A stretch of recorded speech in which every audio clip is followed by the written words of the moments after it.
Good morning, everyone. Today I'm here with Frank O'Connor, who is the Director of Global Design Agency Anois.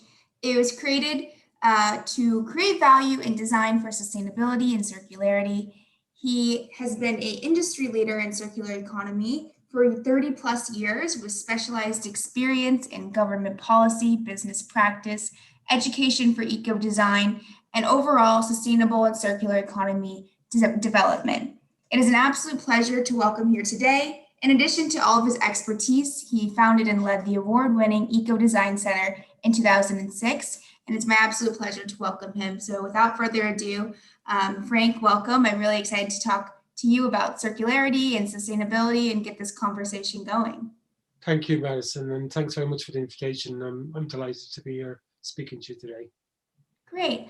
I wanted to just jump in here and kind of allow you to share what you're doing on a day-to-day basis. And with that, I would like to know what really is the mission of Anois?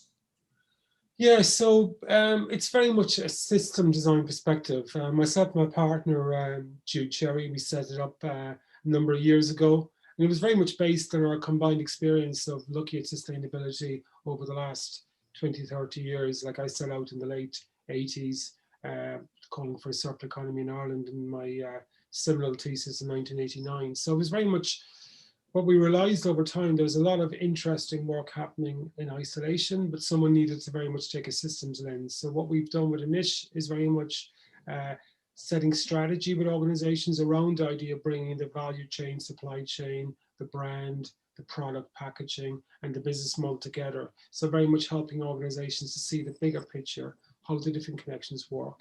And then with that, setting a strategy that really embeds sustainability, circularity, and responsibility right across the entire value chain. That's amazing. I think it's very important and something that we also stand by at ISCEA is the idea of looking at all of the pieces along the supply chain in that bigger picture, like you just mentioned, and then going back and figuring out important strategies to really help, the industries and understand what we can do to make these transformations. And I think, I want to talk to you now about how are you currently transforming the supply chain space, business space to be more circular? And, maybe if you'd like, you can touch upon your expertise currently, but also your past experience with UNIDO and the European Commission as well, because I know that over the past 30 years, you've continued to be a leader in this industry. So your experience, is really, really wide. And I'd like to get your opinion on what you're currently doing and maybe some things in your past that you've also done. Great. Yeah. Well, what I'll do is I'll kind of give you a quick journey through how I've come to this point. I think it helps set the context very much for what we're about at the moment. Like when I set out back in 1988, when I started my first project, it was very, very much a focus around waste, a recognition that we were producing a lot of waste. And what I set out to do was to understand why we were producing all this waste and why it wasn't being recognized as being a resource. And so that's when I called originally for what I called a closed loop economy back in the 80s, which has very much evolved now into the circular economy. But it was a waste focus initially. And then I ended up doing a master's on design and ended up working in design with a Japanese company, where I started to look at how we could design out the waste and turn it into resource, and started looking at things like design for recycling or design for repair. And so that was the early 90s. And so around that time, I worked with a lot of the big, I suppose, global players like Apple, Compaq, Dell, IBM, Microsoft. And it was around the idea that if we design it right from the outset, the waste shouldn't be an issue. But then as I realized as the decade went on, I was doing a PhD between 95 and 2000, self-funded PhD in multi-stakeholder life cycle, I suppose, techniques for design. And when I was doing that kind of research in parallel, I realized that a lot of design effort that we put in the early 90s was not wasted, wasn't fully thought out. So we were I'd learned about waste being a resource, and then I'd sort of recognized you could design things differently, like recyclable, repairable. But what I hadn't considered in the early 90s was the business model to go with it. And so I started working with consulting a Japanese company in the late 90s, and they employed me to look at how they could bring the products back at the end of life, but not just recycle them, but bring them back into the market as refurbished, remanufactured product. And that's when I began to recognize the business model element was key as well. So you got your waste is resource, you've got your design approaches and techniques, and then you got this business model to go with it. And so around the early zero zeros, I was working a lot with companies who were producing what was considered more eco-sustainable products, but also what they were doing is maybe not really connecting that fully with the design rules that had been set in the past for quality, but also there was a lack of understanding around the value of the brand. So I started to connect more and more, I suppose, around the early zero zeros, the importance of having an ethical brand to match with that circular business model that would go with that sustainable eco design, and still keeping that mindset that any waste is actually a resource and it's very much a design flaw if it becomes a waste, because there should be always some way to connect it back. Now, in parallel, I suppose, with that, you've got this kind of journey where you go from discussions in the 80s around closed loop economy and industrial ecology, late 80s, early 90s. And then you're moving very much into the kind of conversations around, I suppose, industrial symbiosis, obviously, as an element of that, but very much around what is sustainable development. And then leading into that, you have the kind of whole cradle to cradle movement coming in the zero zeros. And then that led to circular economy. But as all of these kind of economic discussions were happening, I suppose in parallel, I was actually working with different businesses and realizing very much that you had to take a systems perspective. So when I set up what became a quite well-known international research center, I set up the Ecodesign Center in 2006. That was very much to bring those connections together, to understand how the systems worked, but through a helix collaboration. So basically, when I finished my PhD, I kind of proved the thesis that you needed to develop multiple life cycle products, and you needed to do that by multi-stakeholder collaboration along the value chain. So I engaged with key value stakeholders during my PhD and developed methodologies to do that. So when I set up the Ecodesign Center in 2006, it was very much taking those ideas forward, but to do so on a collaborative basis between the public and the private sector. So very much around the idea that we would, as an organization, fit into the middle of a triangle, and each one side, one corner was government for policy, one was business in terms of products and services, and the other one was education in terms of courses. And as an organization, we would move between these and ensure the policies fit the business, and the education gives the graduates the right skills to go into the companies to deliver on the policies. So that was very much developing that systems thinking element as well around collaboration. And then I carried that forward into I suppose about a decade ago, where I then decided I needed to move on to the next level, where I left that organization behind me because it was something I tested and it was working, but I needed to kind of innovate myself again and move much more into a systems perspective. And so that's kind of leads to where we are now, where we're now in the circular economy come donut economy, which people are talking about. But for me, fundamentally, it's still about the same issues. I'm interested in sustainable products, ethical brands, responsible value chains, and circular business models. And the idea that the four of those come together to form a framework for looking at any industry, any sector, any business. So myself and my partner, what we do is we very much embed, obviously, research international best practice into everything we do. But with a company, it's very much about making those connections. So making sure that everything you produce fits with the business model it's going to offer, it's with the value chain in terms of where the supply comes from and how you maintain that value and continuing beyond a single life into multiple life, but also links back to brand values. So it's kind of, while it's quite complicated because it's a complex system, we also try and break it down to a level that a business can understand and put systems in place to actually make it happen. So really, we ask different questions at companies. And so that would mean that a lot of companies aren't prepared to have those conversations still, which is a pity, but it's true, because we want everything to be transparent, we want full accountability, and we want companies to really take that systems perspective. And so that will manifest itself through, we work with every sector from food and drink to electronics, to consumer products, to automotive, to furniture. It's a whole mix of industries. And you mentioned briefly in terms of the UN Yeah, I've been working with the UN since I suppose, what, 12, 14 years at this stage, possibly more.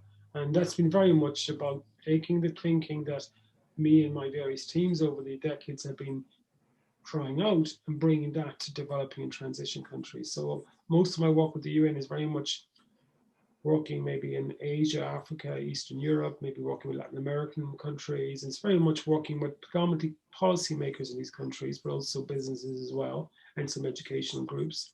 And it's very much understanding what we're doing in Europe and also understanding what they're doing as well, and seeing what is appropriate to transfer. And would our policies be effective there, or do you need a very different set of policies? So it's really very much about building capacity, but not, I suppose, not really forcing what we're doing, because obviously, depending on the region, depending on the sector, depending on the culture, there's so many different factors you got to take into place. But very much the UN is very much about that shared learning and understanding that, I suppose, we have a responsibility to share what we're learning in our regions, but also understand, I suppose, the impact of what we do, what how that impacts other parts of the world. And I suppose that's it when you come to global supply chains or value chains. Some products connect with most parts of the world. And then in terms of the European Commission, a lot of the work has been, again, a mix of stuff, but very much around the idea of moving very much away from just focusing on single issues like energy efficiency in products and buildings to a more holistic perspective. So recent work is very much around the idea of bringing repairability, durability, access to spare parts, looking at much more holistic sustainable indicators for products and buildings and materials in general. So things like product passports. And so I just finished a project recently working with the European Commission and the Chinese government, particularly looking at trade and trade between those regions and what that means from each perspective, whether you're a company or a policymaker or education institute, and how we can ensure that we end up with much more of a multiple life cycle type, I suppose, if you like, value chains, but also that are fair and socially just. And, obviously, not, you've got things like obviously employment, you've got things like sharing the wealth, but also very much that impact it has on the ecology as well. So it's trying to bring that perspective. Thank you so much for sharing. It is very fascinating just to see over these years, how your role has kind of shifted, but at the end of the day, like you said, you care about the set principles, and whether that be, responsible, value chains and ethical product design, all of these things that you care about, you found different ways to apply that, but you're continuing to work towards that, and that holistic view is something that really stands out to me throughout that entire conversation and listening to how you are currently and how you have transformed supply chain and value chains to be more circular.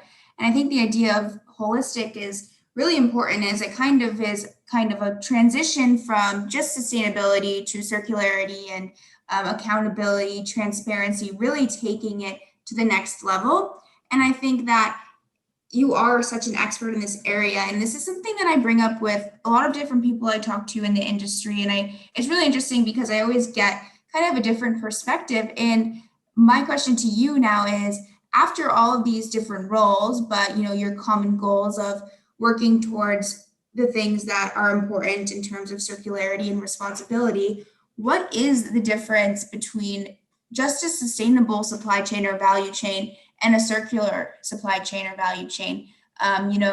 Is it just taking it one step further, or is sustainability enough, or is circularity really needed? And I think that at ISCEA, our education program for the CSSCP closes with a chapter on circular economy, because we think that that really is so important. And there's sustainable steps that you can make along the way of your supply chain, but at the end of the day, circularity is the end goal, from our understanding. And so I would like to get your opinion on that, and what really differentiates sustainable practice from circular practice. No, no. I mean, it's very important. I mean, it's an important question. I suppose one of the things I would reflect a lot on. I mean, for me, it's obviously been my career, but it's also been my passion. I mean, this is something I do because I believe in it, and I suppose that's been reflected in my work over the years. I'm driven by my motivation to change things. And when you think of things like sustainability or circularity or, lots of terminology, like I mentioned earlier, when I started out, there was closed loops and it was industrial ecology was emerging. And then over the decades, we've had things like cradle to cradle and performance economy and green economy and circular economy now. And then there's a lot of conversations, I don't know if they're happening much over by you guys, but in Europe, there's a lot of conversations around the donut economy, which is, again, just kind of like when it comes to practical elements, very much similar to the circular economy. But so what I suppose what I would say, a lot of these sort of terminology often can be quite trends and they'll come and go. But like you say, fundamentally, it's about the values behind it. And for me, that's what I've kind of maintained, is that core value system, which I suppose was embedded in me as it happens by my parents and how I grew up, and that respect for, I suppose, our fellow human beings, and also respect for the environment. My parents instilled that, and that I took that with me along my career. Now, the difference between sustainability and circularity, I would probably view it quite different to perhaps what you said there is, to me, circularity, and I'm coming predominantly always from a design lens, is circularity is actually a subset of sustainable design. So for me, sustainability is all encompassing. So you've got the social, you got the ethical, you got the environment, and you got the economic element. And the challenge with sustainability has been, obviously because it's quite difficult to define and to agree what it is, but also the difficulty of bringing in what I define, and I suppose I've been using the term for a number of decades now, this idea of true costs, how you bring in those externalities along the entire value chain. Now, me, circularity is very, very important, but it really is a subset. So like recently, I say recently, a couple of years ago, I wrote a chapter for a book where I looked at 25 years of eco, sort of sustainable design within the electronics sector, based on the work I've done back in the 90s with people like Apple. And I looked at 25 years from like about 1993 to maybe, 25 years on from that. And I started to about 2018, and I started looked at what had happened. And within that, I kind of very much framed circular design, and also you got your circular supply chains within the overall umbrella of sustainability. And I think that will continue to do that. So for me, circularity is very important, but a lot of circularity that I'm seeing in practice doesn't have the responsibility, the ethical elements embedded into it. So you can have products that are circular and the supporting supply chain, but they could still be doing damage to the environment. They could still be damaging the people or the environment that are being produced, or maybe there's other elements as well, so around energy consumption stuff. So circularity, I think, for me is quite narrow in terms of sustainability. Now, it's an interesting conversation because I was based in the Netherlands up to a couple of years ago, and then we relocated back to Ireland in the last couple of years. And in the Netherlands, a lot of conversations 3 or 4 years ago was very much around how you presented it there, that circularity is very much an advancement of sustainability. And I kind of never really agree with that. To me, circularity is very important, but you got to put it in context. You got to get the overall balance between, like I say, ethics, social considerations, environmental and economic. And you got to put in, Definitely. and it's not, well, it's not easy. I mean, I'm doing it over 30 years and I haven't got the answers yet, but you keep trying. And I think it's that true cost element. You see circular, I've seen a lot of companies going down the circular route, and really what they're doing in many ways is just kind of, and if you like, reinventing what was before a recycling, but now it's circular, but actually it's still just recycling. And I suppose the challenge is to maintain the value of the resources, to get that value across the value chain so it's a fair system, but also ensure that it's somehow obviously got the ethical elements as well. So yeah, so for me, it's very much Yeah, I think that's super interesting because, like you said, you were in the Netherlands and that's how it was presented to you as, circularity was an advancement of sustainability. And I think that's why I like to, ask everyone that I get the privilege of speaking with, their opinion on this, because I think it is very dependent on where you are in the world. I think there's different philosophies, you know, and it's great that, you know, everyone in this industry, like you said, you know, you've kind of taken your career and you're really passionate about this. And I think that at the end of the day, we want to have both, you know, why not be sustainable and circular? Because, you know, that covers both bases. You know, like you just talked about the importance of having ethical practices. We want to make sure that one or the other doesn't exclude those practices, you know, in terms of, right? So really, it sounds like such a simple question, but it's something that is taken very differently from, you know, experts around the world. And I think it's a very interesting conversation. But at the end of the day, like you're saying, it doesn't really, the terminology doesn't really matter. It's that we want to nail these practices down and make sure that we're being accountable in terms of business accountability, environmental accountability, you know, transparency, ethical, you know, actions, value chain, everything in that sphere. The terminology is one thing, but it's our actions that are really the most important. Absolutely. And I suppose one of the things I looked at when I did that kind of 25-year study, I mean, I realized that a lot of the practices that we were doing back in the 90s, they're still as relevant as today, you know? So, you know, that there was a lot of design development solutions, tools, techniques developed in the early 90s, and I was involved with it, and I was lucky to be involved with that kind of period. But they're still as applicable now, but they might be called something else. And if you also, because I suppose I've always looked at design globally for over 30 years. If you go, for example, to China, or you go to Europe, or you go to the US, you'll probably find that in China, they'll call it green design. In Europe, they'll probably call it eco design. In parts of North America, they'll probably call it design for the environment. And they'll probably, if you sit down with the different stakeholders, you'll probably find that they're all really referring to the same thing. Now, there will be always subtle differences too culturally as well. And that's kind of like the project we were working recently with China. It was really interesting because we were sitting down with policymakers, businesses in China, and we were kind of bringing the European perspective, and that kind of how you define it sometimes can actually make it more difficult to progress. And I suppose I've always tried to bring it back to, I was very lucky. My first company that I worked with, my first major company that I worked with, because I'd worked with smaller companies, but the first major company was a Japanese company who basically instilled good practice of value chains, of manufacturing, no waste, everything was value, and you're brilliant training from my point of view from day one. And so I always kind of took that idea forward that if you're designing, it's good design. If I call it sustainable and you call it circular, fine. But what we're both trying to do is we're both trying to get the maximum return for the customer, but also making sure we're having minimal damage on the planet, and we're making sure that the materials that we use could be around for future generations. So you've got, for me, and I suppose the conversation we have with businesses always goes back to the business values. What are their Exactly. what are their values? Because it's how you take those values. And that's why a lot of times, Madison, you know, when you work with certain businesses, they get uncomfortable. They're like, oh, I don't want to talk about this element. But actually, this is the fundamental element. You know, and that's why I know I watched some of your previous interviews and discussions, and I know Patagonia has come up a few times. And yeah, Patagonia is one of those interesting companies that manages to have those conversations about values, you know, and puts them out there. And also, I suppose what we always encourage to do is it's very hard to try and be perfect because it's a complex system, but do as best you can, but be honest and be open.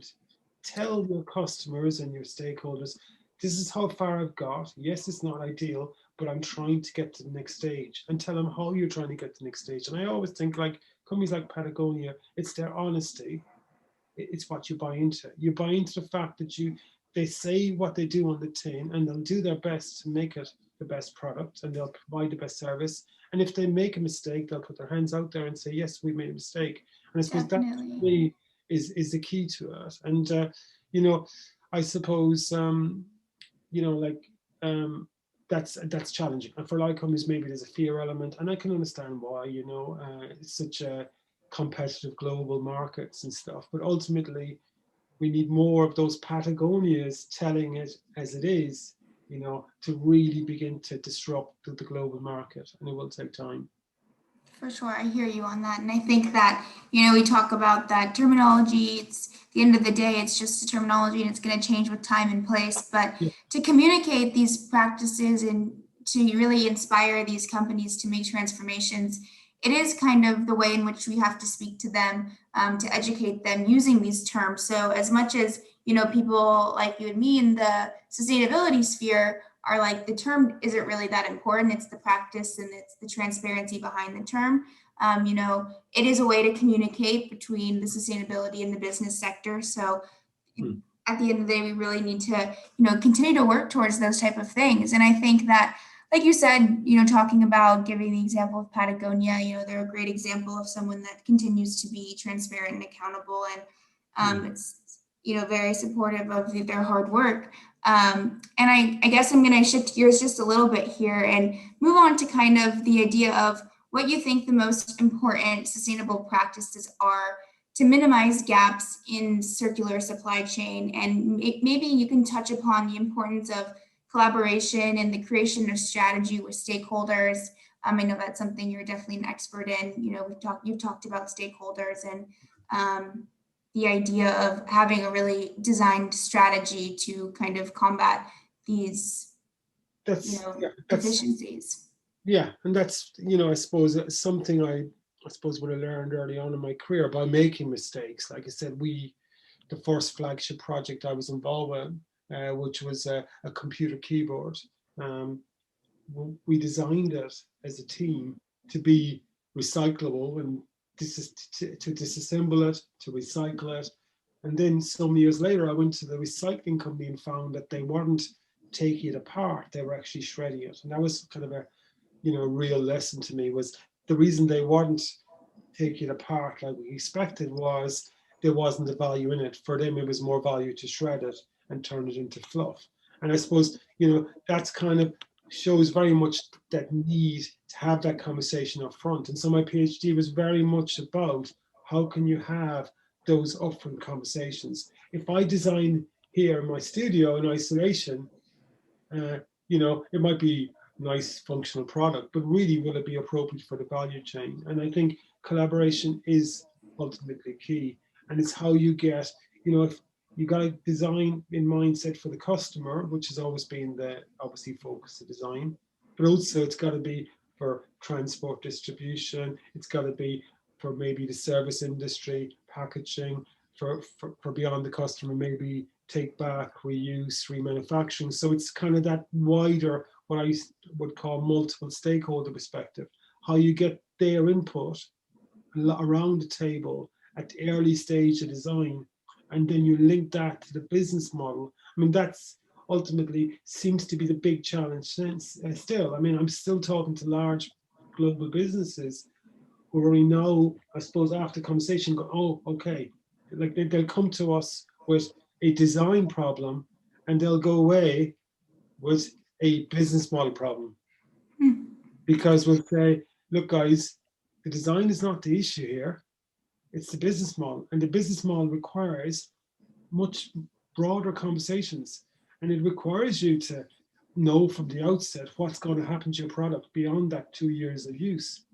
And if you really want to keep those materials in circulation, you might decide not to sell it. You might decide to lease it. And if you decide to lease it, then you might decide to bring it back. And if you decide to bring it back, then you might decide to design it in such a way that it's far more modular.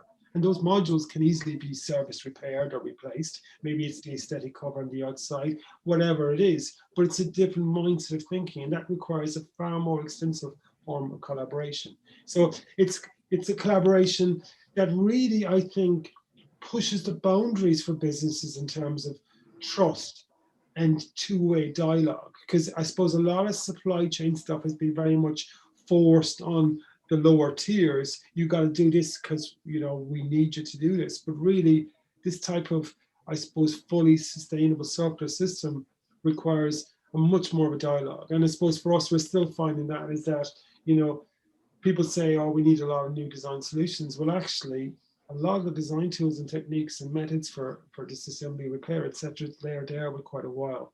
What we Yep. need a lot more is that link to the business model, and then somehow to ensure that it goes across the value chain. And so a lot of our conversations, like I say, is we actually end up not having the clients because we go away and say, that's not your problem. Your problem is a different problem. And they go, oh God, I didn't think of that before. And you have this conversation, and then they go away and they have to come back when they're ready. But they're, like I said, it could be that they have to speak to different people. Maybe they have to sort it out themselves. I mean, I have had businesses who've come specifically to help, for me to help them design products to be recycled. And I've said no. And they've got frustrated. In fact, there was a business that I ended up speaking for quite a few months to all the senior managers. That I'd have them around the table and they'd all listen to me for hours, which was quite unusual. But I would never do what they wanted me to do. And eventually they agreed to go with what I was saying. Was basically what I was saying is you need to look at your entire value chain first and understand that if you design that particular product to be disassembled, it's never going to be disassembled. So you're going to waste your design time. You're going to put all these little techniques in, but no one's ever going to take it apart. And so when we mapped out the value chain with them, what we found was that actually they were using a material in their product, which was a rare or critical rare material.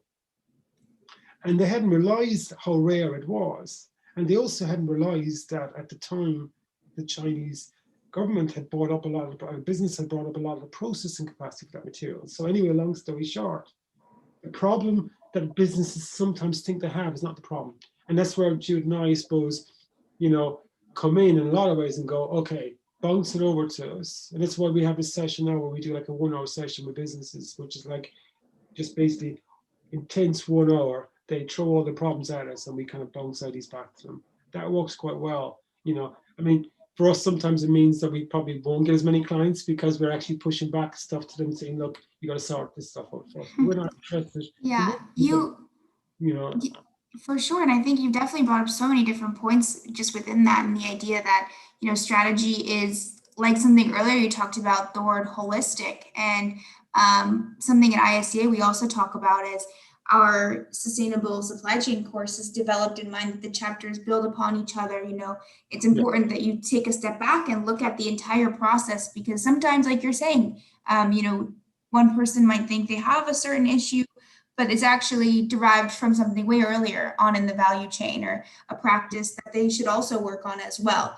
And I think that's really, what you're talking about here is the idea of, again, that a holistic view and that creation of strategy that is taking everything into mind. And, at first it might seem like a lot, but at the end of the day, there is ways to find, profitability and maintain the business model while still making these changes. And it's just a shift in mindset and looking at it in a different way, perhaps. And that's, where you can come in and really help these corporations and these industries understand the most important and the most sustainable ways about going about making these changes.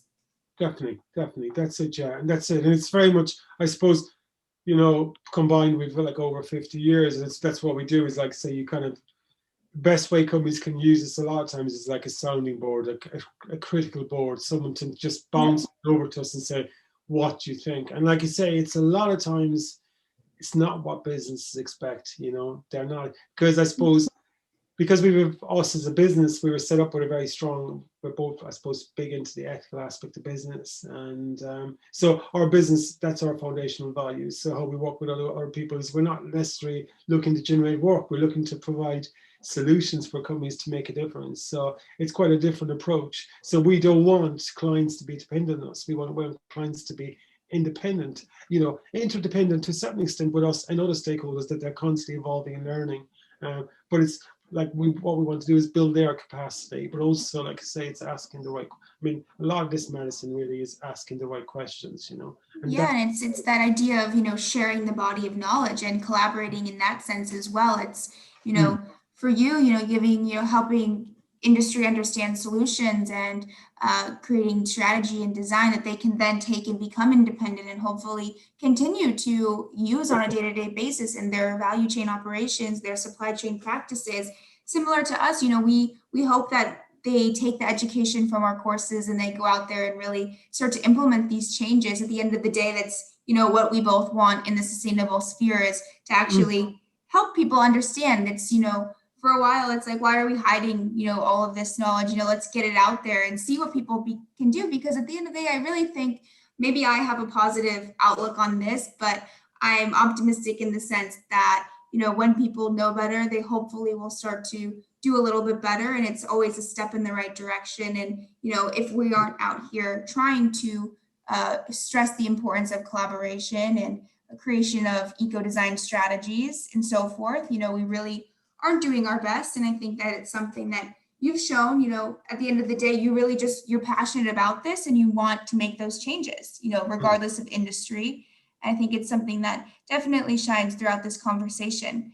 And I think, just to wrap up here, we've talked about so many great things, and I want to get your last take on how can we connect, individual sustainable supply chains, supply chains that are sustainable in themselves, correct? Maybe you work with one industry and they have, really narrowed down their practices and they're being ethical, they've maintained their circularity, et cetera, et cetera.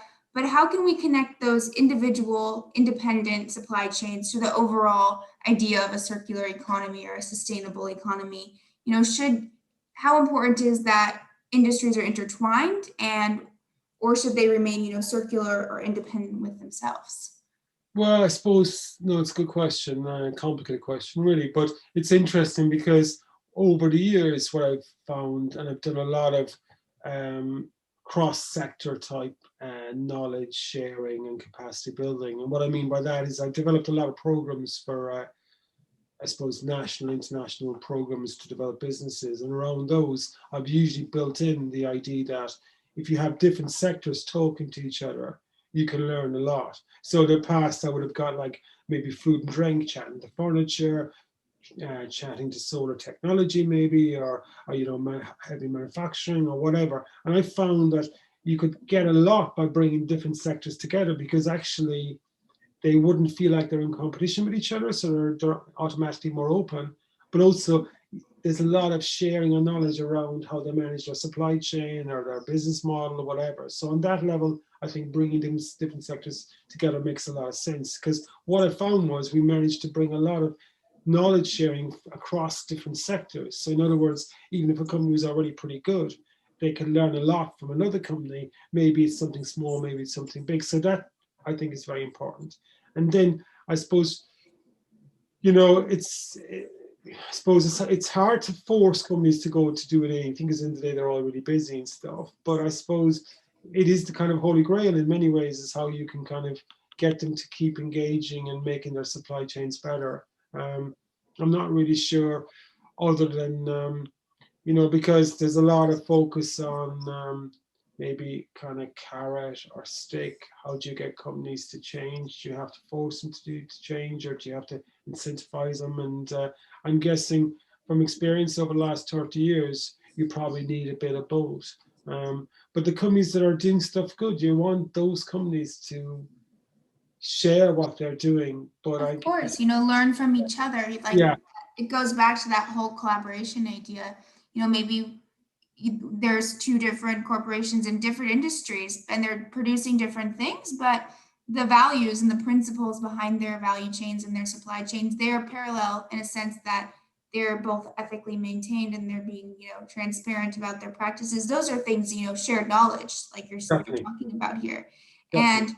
And, potentially, I think something interesting we can talk about maybe, for example, the idea of product design, and maybe there's a piece of your product that you can't circle back into your value chain, but maybe a different industry could use that spare part.